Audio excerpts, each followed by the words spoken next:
sur de Uriangato, Guanajuato, Itzur, en el Instituto Tecnológico de Estudios Superiores de Irapuato, ITESI, en la Universidad de La Salle Bajío.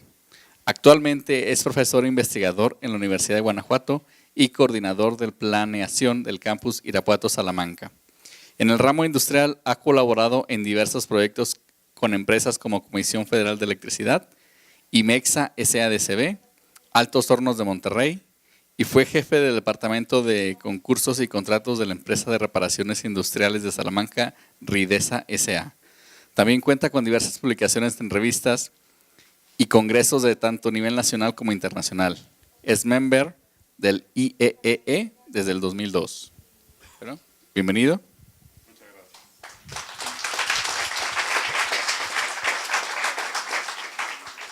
Muchas gracias. No sé si me alcanzan a escucharme o metemos el micrófono. ¿Tienes? Ok, para la grabación. Bueno, pues estaremos por aquí entonces. Inicialmente pues quisiera darle las gracias a la Coordinación de Ingeniería Industrial por haberme invitado a estar nuevamente en este campus, dentro de esta institución educativa de nivel superior, la cual pues me siento muy complacido de estar otro año aquí con ustedes. Creo que no fue en el mismo programa educativo, sin embargo dentro pues de la misma escuela de verano.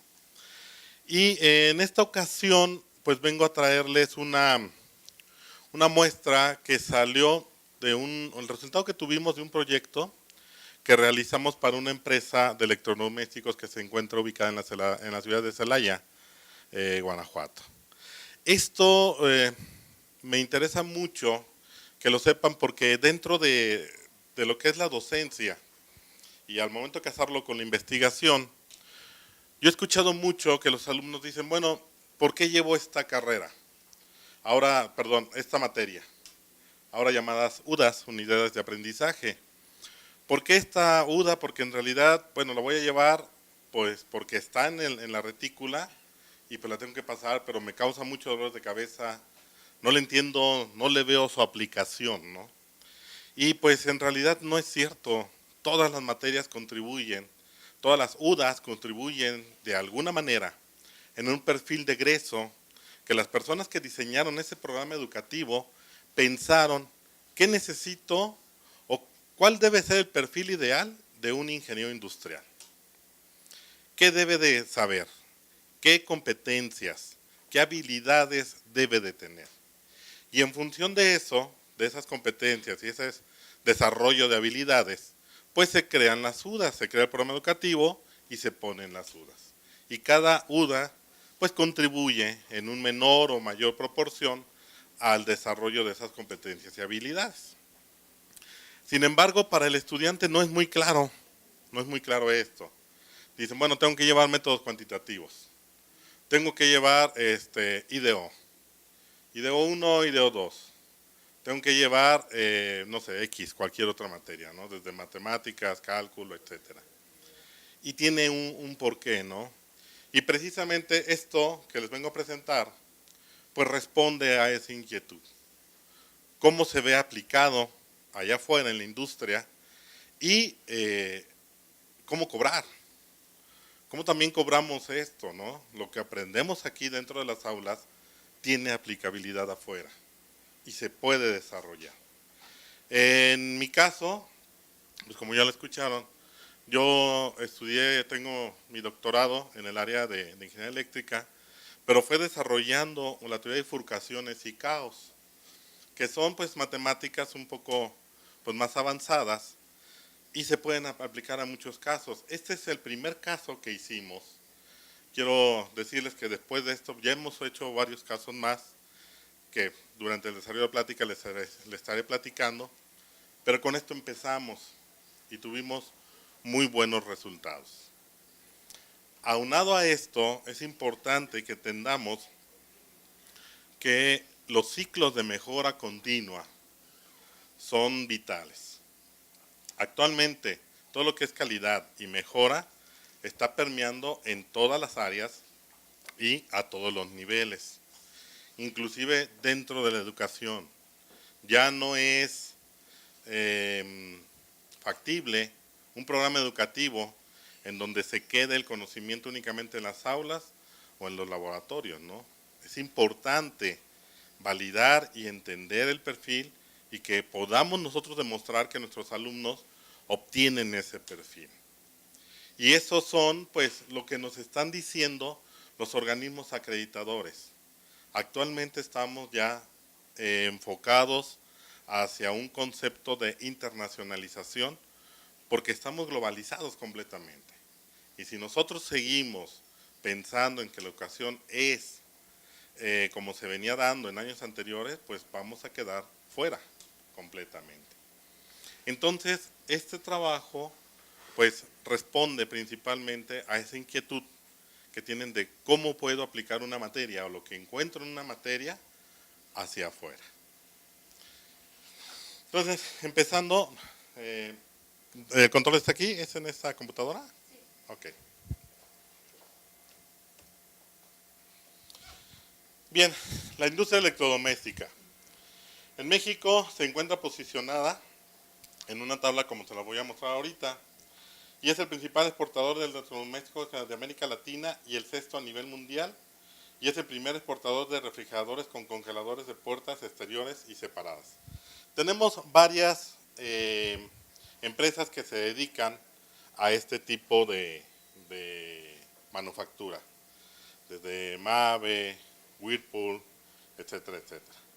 Esta pues está ubicada en Celaya, pues en Celaya está por cuestiones de secretos que no lo pongo explícitamente, ¿no? De secreto industrial, no nos permiten, pero pues está en Celaya y es la única que está ahí, pues ya sabrán cuál es. Si vemos, pues tenemos a China, Alemania, Italia, Tailandia, Estados Unidos y México en el sexto lugar, en exportaciones en millones de dólares para este tipo de manufactura, como les decía, desde China, con 47.4 millones, de miles de millones, perdón, y México con 6.5. Entonces, a nivel mundial estamos así posicionados, lo cual significa que estamos fuertes. En América Latina somos el número 1. Si se fijan, de 6.5 a 6.9, pues no es mucho, y Tailandia es el que está en el cuarto. Entonces, pues es una industria muy importante, que deja una gran derrama económica. El segundo exportador de lavadoras de máximo 10 kilogramos de capacidad es México. Y el tercer exportador de aires acondicionados, refrigeradores con compresores y estufas de gas. También estamos posicionados en esa tabla. Bien, ¿cuáles son los indicadores en el negocio? Vamos a entender esto. Hay empresas transnacionales muy grandes que a final de cuentas dejan áreas descuidadas. Aunque sea increíble, uno puede llegar y optimizar procesos muy fácil de alguna manera decirlo. ¿Por qué? Porque trabajan con equipos de trabajo, valga la redundancia, en los cuales a principio de año pues hay reuniones con los team leaders y empiezan a planear cómo es que se va a desarrollar ese año. Meten sus proyectos, meten sus propuestas y en base a eso están trabajando. Sin embargo, no hay una metodología completamente asignada. Les dejan puntos negros o vacíos en esa metodología en los cuales nosotros podemos entrar. Y la empresa considera la necesidad de definir un sistema para llevar a cabo la programación de producción, estableciéndole una base matemática que considere las capacidades de las líneas de ensamble. Les platico un poquito más de esto. En la Universidad de Guanajuato tenemos algo que se llama empresas académicas. ¿Qué son las empresas académicas? Pues generalmente es un investigador o un grupo de investigadores, doctores, los cuales pues forman un grupo de investigación con estudiantes y alumnos. Y se dedican a darle asesoría de staff o a darle apoyo a empresas. Pero están dentro de la universidad, tienen sus oficinas y todo dentro de la universidad. Entonces, el grupo de investigación trabaja desarrollando proyectos, los cuales pues se utilizan en función de proyectos de titulación a nivel licenciatura, maestría y doctorado, de acuerdo a la complejidad del problema que haya que resolver en la empresa. Esto por la cuestión de que pues sí hay que estar casados, hay que desarrollar lo que tenemos nosotros en investigación, aplicarlo directamente en la industria, ¿no? Eso es un punto muy importante. Actualmente, PRODEP y los recursos federales que entran a las universidades ya nos dijeron, no se les va a dar nada a los profesores. Los programas de fortalecimiento de la calidad educativa van orientados a los estudiantes y a los programas educativos, las necesidades de los estudiantes y de los programas educativos. ¿Por qué? Porque a los profesores ya se les dio. Y ahora de lo que se trata es que esos profesores jalen sus propios recursos de la industria. Entonces están mandando a los investigadores a ir a la empresa y a ver qué problemas tienes para empezar a investigar y solucionarte ese problema. Ya no quieren que el investigador se quede únicamente en escribir un artículo y pues ese artículo es el principal producto de la investigación. No, ahora ya están mandándose allá. Y toda la política de gobierno federal va hacia allá. Que las universidades ya no sean entes que estén jalando únicamente recursos. Las universidades tienen que producir sus propios recursos y no van a venir de las colegiaturas o de las mensualidades que se le cobren a los estudiantes. Van a venir de los proyectos de investigación de los profesores, lo que se le cobra a la industria y la industria inyecte a las universidades. Son modelos europeos que tienen muchísimo tiempo funcionando, ¿no? También en los Estados Unidos pues se trabaja de una manera muy similar. Entonces, teníamos unas personas, en este caso una estudiante, que trabajaba en esta empresa y vio la necesidad de qué hacer para hacer una optimización y una mejora. Como les digo al inicio, ella era team leader y pues se presentó este proyecto. ¿En base a qué? A los requerimientos de la empresa. Debe producir en el volumen requerido la mezcla solicitada por el mercado al mejor costo de operación, de acuerdo al crecimiento que ha tenido la empresa dentro del ramo de estos mismos electrodomésticos. Entonces, de acuerdo a los requerimientos del mercado mundial y considerando el posicionamiento que tiene México como productor de estos electrodomésticos, en la organización se ha definido un programa de ventas de acuerdo a las necesidades del mercado. De un pronóstico de ventas anuales se hizo un teórico de lo que debe producirse mensualmente, de manera que se cumplan con los clientes en mezclas de productos. Llega a la empresa, el gerente le dice, bueno, esto es lo que necesitamos producir. Entonces tú como líder de equipo es lo que tienes que hacer. Estos son los costos que teníamos. Ahora dime cómo lo vas a hacer más eficiente. Y ese es el trabajo.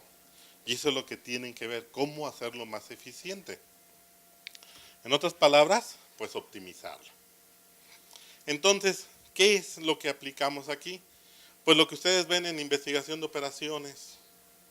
Eso que ustedes ven ahí en esa materia es lo que se hizo como primera instancia. Ustedes saben, y por los que ya llevaron esa materia, que bueno, para la optimización, pues es una receta de cocina. No tiene ciencia, no es mayor problema, más que, número uno, pues definir un modelo, ¿no? Y para definir ese modelo necesitamos una función objetivo. Después, tenemos que definir también nuestras variables. Tus ecuaciones de restricción en función de cómo está el movimiento dentro de la línea de operación o de ensamble o de lo que estén manejando. Defines todas las variables en específico y resuelves. ¿Por qué? Pues por medio de alguna metodología, algún método matemático que generalmente pues es el clásico método simplex, ¿no? Y para eso pues existe software, el cual pues, nos ayuda a determinarlo, ¿sí? Desde software muy antiguo hasta páginas de internet que ya te lo hacen, o software mucho más complejo como el POW, CMPOW, el cual se utiliza mucho a nivel industrial para hacer este tipo de opciones. Entonces, primero definimos el criterio de la función, identificamos las variables, definimos las de restricción, nuestras restricciones que tenemos y en función a eso planteamos la función objetivo. Nosotros nos enfocamos únicamente a la línea de estufas. En este caso, Whirlpool tiene estufas de lujo, estufas de alto volumen, estufas de exportación y estufas de 20 pulgadas. Esas son las líneas que están trabajando en cuanto a estufas. Y tienen 3 líneas de producción para esas estufas. Las capacidades de las líneas pues varían de acuerdo a las máquinas, porque manejan máquinas alemanas, máquinas americanas y máquinas inglesas. Entonces la primera línea tiene capacidad para 1800 estufas, sean del modelo que sea. Menos la de 20 pulgadas, esa no la puede hacer. La línea 2 sí puede hacer cualquiera, tiene capacidad para 1600. Y la línea 3, pues no puede hacer la primera. Entonces, ¿qué es lo que se hacía siempre? Llegaba la orden de cuántas estufas son las que hay que hacer y el líder de taller se las pasaba al team leader y el team leader a su vez al cabo de producción, y lo que hacían era asignarlas. ¿Cuáles son las líneas que iban a estar trabajando? La más barata.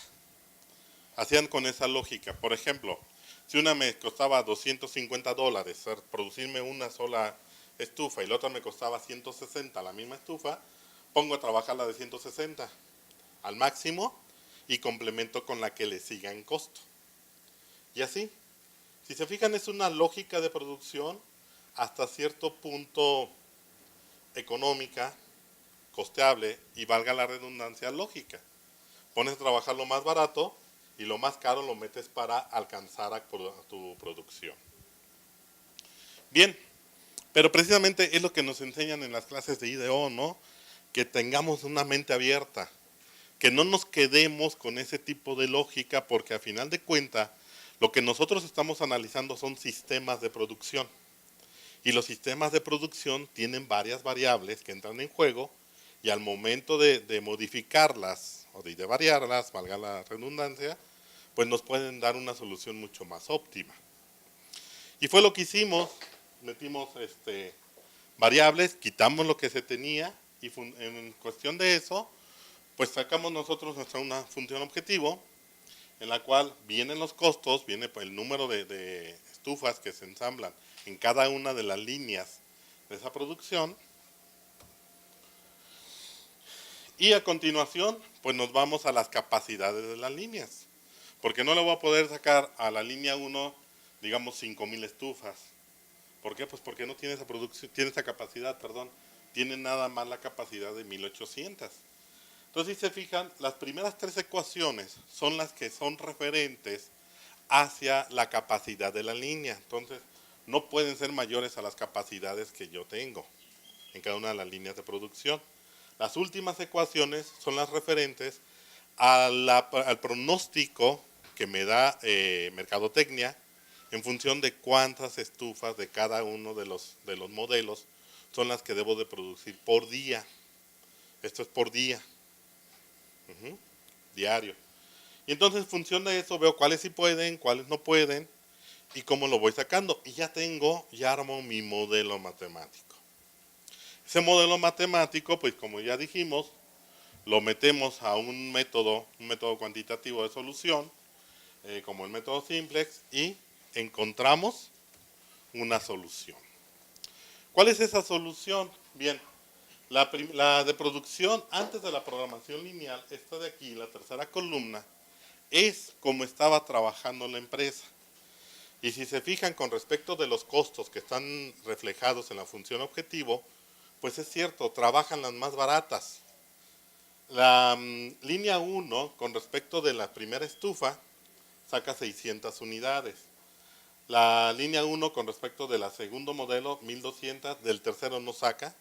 Si recuerdan, era 1800 la capacidad, por eso ya no saca, porque ya está al límite de producción.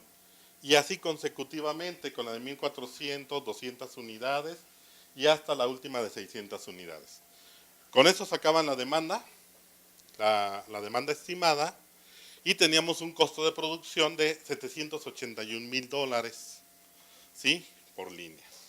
Al momento nosotros sacar nuestro modelo matemático y resolverlo, resulta que nos da esta distribución.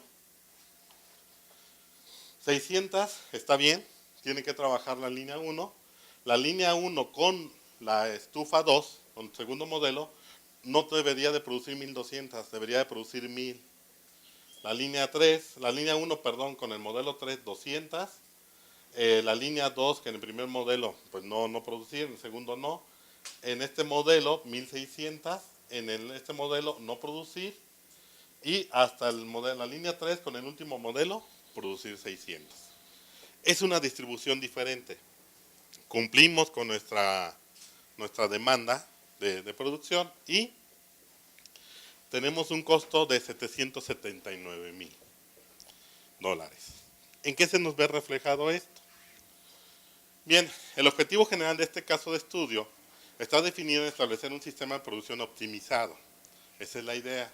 Al mejor costo de producción, o tradúzcase, al más barato, a través de la programación lineal o utilizando nuestra programación lineal. Los costos de producción de antes y después del proyecto generan ahorros por $2,000 diarios, los cuales traducidos en una anualidad son $480. No trabajan los 365 días, ¿sí? Son únicamente con los días de producción anual. Si se fijan, es casi $500,000. Y ahora, lo que estamos haciendo es sumarlos. También sabemos que, recordando un poco de mates financieras o de análisis de proyectos de inversión, esto no se debería hacer así, porque tenemos un proceso inflacionario. Vivimos bajo ambientes inflacionarios. Entonces, esto es hacia arriba. En realidad son más dólares. Si lo pasamos a pesos, pues con la fluctuación del dólar, pues se vuelve todavía mucho más atractivo. Pero de todos modos, $480,000 anuales, pues es muy atractivo y fue muy atractivo para la empresa. Esta solución nos la compraron y está operando. Ya no les digo de esta manera porque les volvimos a vender otra solución después. Porque si recuerdan o si se fijan, o si recuerdan ustedes sus clases de IDO, sus maestros les decían, hay que tener en cuenta que estos son sistemas estáticos. ¿Por qué sistemas estáticos? Porque yo le tomo una foto a las características de la línea. La línea tiene capacidad 1 para 1800 unidades, la 2 para 1200 y así. Y la demanda de estufas es de tantas, de tantas, de tantas. Tomo una foto y sobre eso trabajo. Eso es estático. Después de esto nosotros les hicimos un estudio de tiempos y movimientos y con eso logramos ahorrar todavía $300,000 más. Actualmente le estamos haciendo un estudio con sistemas dinámicos para orientarlos después hacia procesos caóticos. Pero lógicamente cada parte, cada estudio lo vamos cobrando, ¿sí? En función de eso. Y nos lo pagan. ¿Por qué? Porque ven el ahorro, ven la optimización y únicamente estamos con las estufas en un solo proceso. Entonces, si se fijan, pues es muy palpable lo que vieron o lo que se les enseñan sus profesores hacia afuera también. Además del ahorro anual, que fue el que ya le hemos dado de $480,000, tenemos algunos que son intangibles, otros beneficios intangibles, como cuál. Otro de los entregables del presente proyecto de optimización es la eliminación de multas por no entregar producto o por entregas tardías con los clientes. Esto les pasaba mucho. Les pasaba mucho las cuestiones de las multas. Entonces con esto se elimina. Y los inventarios en proceso. Al tener confiabilidad en la programación de la producción, solo se van a tener inventarios suficientes de materias primas para la producción establecida con los pronósticos en firme. No será necesario la adquisición de más días de materia prima o excedentes por contingencia. Porque esto también pasa mucho afuera, ¿eh? Al ingeniero de producción dice, bueno, yo tengo que cumplir con esto y tengo mi almacén. ¿Qué es lo que hago? Pido un poco más. Ya el de almacén tendrá su problema, ¿no? Pero yo quiero tener por cualquier contingencia. Esto nos pasó mucho, les comento al margen de todo esto. Hicimos un trabajo muy similar para Monsanto. Monsanto, pues ustedes conocen a Monsanto, no han escuchado hablar de Monsanto. Es un monstruo a nivel mundial, ¿no? En función de semillas y de procesos de biotecnología, etcétera. Aquí en México ellos están posicionados, son los líderes en cuanto a venta. Llegan con el agricultor y antes de que empiece a sembrar ya compraron toda la cosecha. Entonces están en el norte, tienen muchísimo trabajo, al sur también y aquí en el centro. Pero Monsanto tiene un solo centro de operaciones y de todas sus trilladoras, sus máquinas para cultivar, cosechadoras, etcétera, están concentradas. Yo no entiendo eso, pero así lo tienen. Están en Valtierrilla, ¿sí? Muy cerca de la ciudad de Salamanca, como a 8 kilómetros. Ahí está concentrado el centro de operaciones de Monsanto. ¿Y qué es lo que hacían? Mandan al ingeniero agrónomo y dicen, ¿sabes qué? Hay que ir ahora a Nayarit, o a Mazatlán, o a Sinaloa, o X, porque ya viene la cosecha. Y se van, hacen el levantamiento, todo. Ok, ya hiciste el trato, si ya compraste, de acuerdo, ¿cuándo cosechas? En la siguiente semana. ¿Qué necesitas? Y ahí lo que hace el ingeniero es, mándame 2 trilladoras, 2 cosechadoras, 2 de esto, 2 de esto, 2 de aquello. Aunque necesite una. ¿Por qué? Porque quiere tener la otra ahí por si se descompone o pasa algo con el eje. En lo que mandan a arreglar eso, porque estamos hablando de máquinas muy grandes, no sé si las han visto en la carretera, abarcan todo. En lo que mandan a arreglar, mejor mete la otra. Para el ingeniero está bien, pero para Monsanto no. Administrativamente, pues le genera el doble de gastos. Entonces hicimos un estudio de transporte, análisis de transportes, con órdenes de envío, y logramos a Monsanto ahorrarle $1 millón por zafra. Hacen 2 al año. Entonces, también es impresionante, les digo, cómo empresas tan grandes de repente descuidan en muchos aspectos. Y hasta a veces pues es lógico. Todo el mundo está metido en su trabajo, ¿no? Entonces, no hay alguien que esté metido en la mejora continua en todo este proceso. Entonces, pues les hablaba de los costos de inventario, ¿no? Porque se da mucho. Los ingenieros quieren asegurar su trabajo y piden de más. Es importante considerar toda variable que influye en el costo final, ya que el objetivo de este caso de estudio se basa en la optimización de los costos del proceso de ensamble. Una vez definido y comprobado cómo debe de ser la mezcla, volumen y carga de trabajo en las líneas de ensamble, que fue lo que hicimos. Para mantener esta implementación exitosa, no es suficiente el haber definido un medio de un modelo matemático que debe llevarse a cabo la producción. Debe hacerse parte de un sistema dinámico, el cual permita cambios y variables tanto por factores externos como internos. Es primordial establecer planes de reacción para minimizar las contingencias. En este punto es en el que estamos. Ya lo analizamos como un modelo estático y ahora lo estamos viendo como un modelo dinámico. Ya con un modelo dinámico tenemos nosotros la facilidad de meter variables internas y externas que puedan afectarme en mi modelo. Y eso me da un mayor grado de confiabilidad.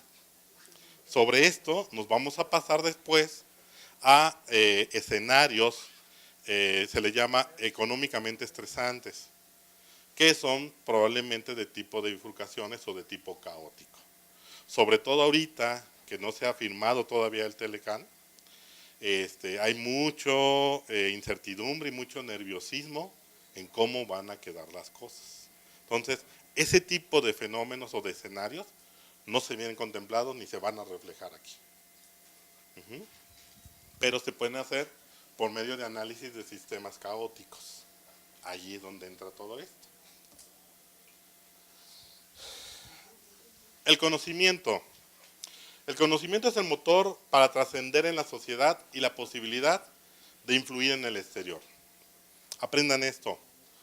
Todo lo que puedan aprender en la escuela, todo lo que puedan exprimirle a sus profesores, lo van a poder ver reflejado en el exterior. Háganlo.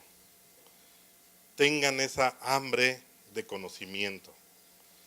Aliméntenla. Porque no se queden únicamente con ir a clases, aprender y analizar 2, 3 problemas de un libro y ya. No, hay mucho más. Se puede hacer y inclusive hay mucho trabajo sobre optimización que nadie hace en México. Personalmente, en la empresa que tengo, nos llegan solicitudes para ir a resolver trabajos. Actualmente estamos rechazando muchísimas, pero muchísimos. ¿Por qué? Pues por el tiempo, no tenemos tanto tiempo. Tengo a mi equipo de investigación que está trabajando, voy los asesoro, pero pues como ustedes vieron, ahorita estoy encargado de planeación en la rectoría. Entonces pues sí me quita un poco más de tiempo en ese sentido. Sin embargo, lo que hacemos es un proceso que se llama de spin. A mis estudiantes los tengo ahí, los entreno. Cuando veo que ya se pueden hacer cargo de sus propios proyectos, ellos mismos se hacen y posteriormente están creando sus empresas. Y entre nosotros mismos nos estamos dando trabajo. Si me llega un trabajo y yo ya no puedo hacerlo, se lo paso a alguien de mis estudiantes. O sea, viene la subcontratación. Y entonces estamos empezando a girar todos alrededor de un solo objetivo, ¿no? Y de esa manera se puede seguir. Pero todo es en función al conocimiento. ¿Qué necesitamos? ¿Qué tenemos? Si usted va a nivel mi laboratorio, no es más que un salón con cubículos, computadoras y una sala de juntas. Todo se hace en la empresa. Allá es donde hay que ir, meterse y empezar a ver los procesos de producción y empezar a imaginarse variables, ecuaciones, etcétera. Después venimos acá y lo plasmamos. Entonces, es lo que hacemos. Una idea, nada más para que sea una idea del trabajo y la disparidad entre el trabajo intelectual y de los operarios o la fuerza bruta, es el hecho de que el Consejo Administrativo de General Electric en el 2012 ganó más que los 25,000 trabajadores de sus maquilas en América Latina y la India. Solamente el Consejo de Administración, que no son más de 20 personas. Gana más que 25,000 trabajadores. En enero de 2015, Microsoft valía 369.25 billones de dólares. 17 veces más que los que exportó Brasil y 12 veces más que los que exportó México. Brasil tenía 174 millones, México 122 millones de personas. Microsoft no llega a 35,000. Y es una empresa que está generando más que muchos países. ¿Por qué? Por el trabajo intelectual. Entonces, el trabajo intelectual pues es redituable y es muy, muy redituable. Y pues me despido con esta frase de Winston Churchill, ¿sí? Los imperios del futuro son los imperios de la mente. Muchas gracias.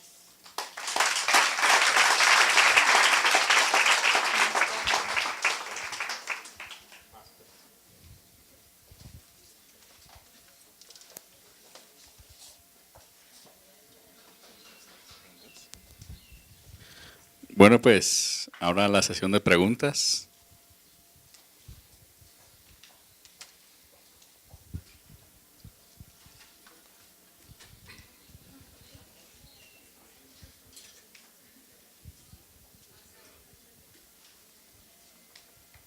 Bueno, yo nada que ver con la escuela, pero tengo una curiosidad. ¿Por qué este tipo de servicio que ustedes promueven y hacen son muy poco conocido en la industria?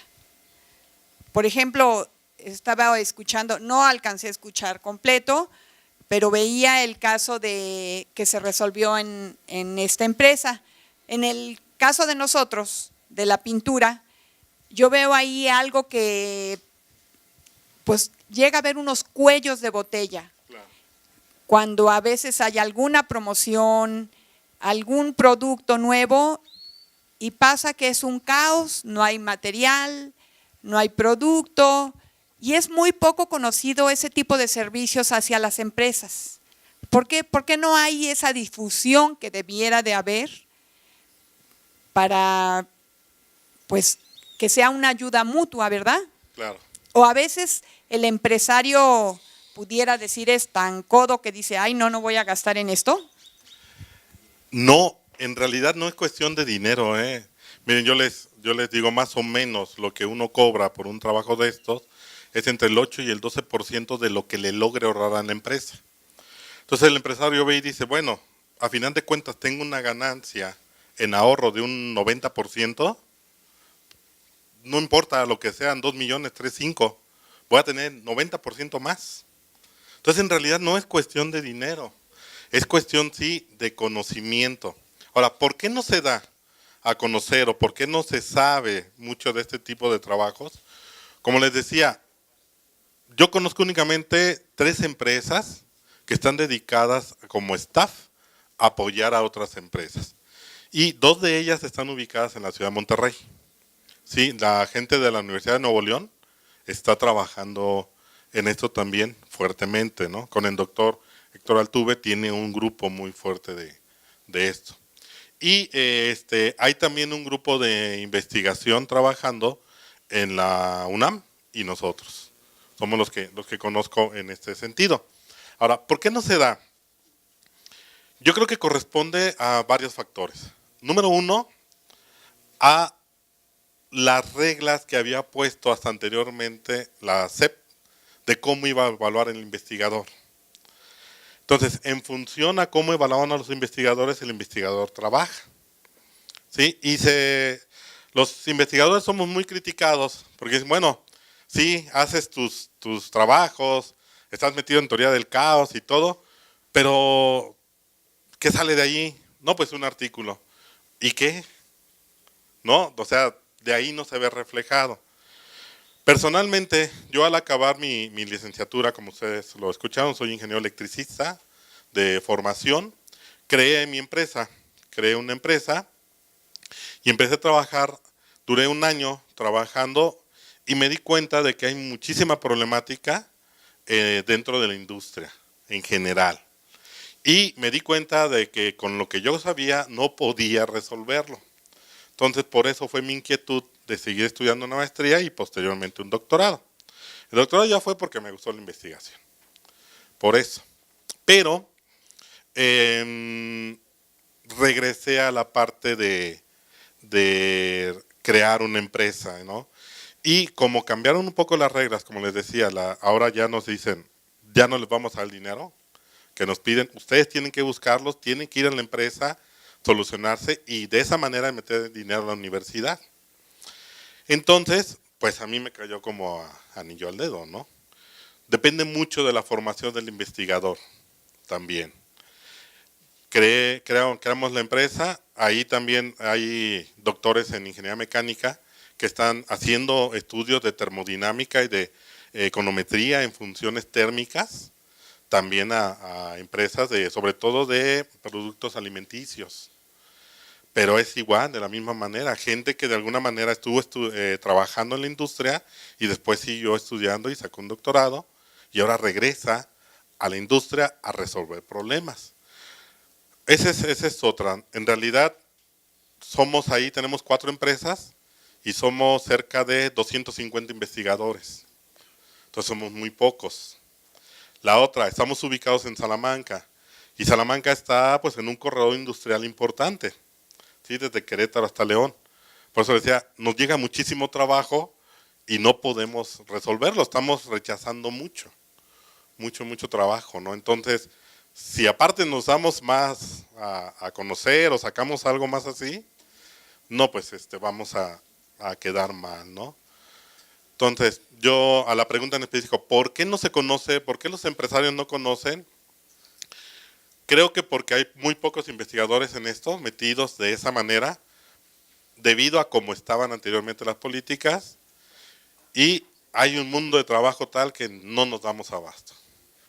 Entonces, yo creo que es mucho por eso, no es por el dinero.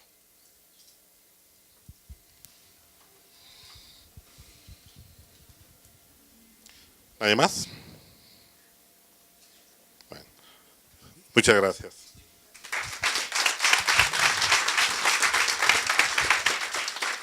Bueno, pues agradecemos al doctor Miguel Ángel Gómez su presentación. Igual le entregamos un pequeño reconocimiento y un presente. Hacemos entrega de la constancia al doctor Miguel Ángel Gómez Martínez por su participación como ponente con la conferencia Optimización del programa de producción en líneas de ensamble de estufas en una empresa de electrodomésticos, dentro del 5º Seminario de Mejora y Actualización en la Industria, efectuado el 1 de junio en el marco de la Universidad Internacional de Verano 2018.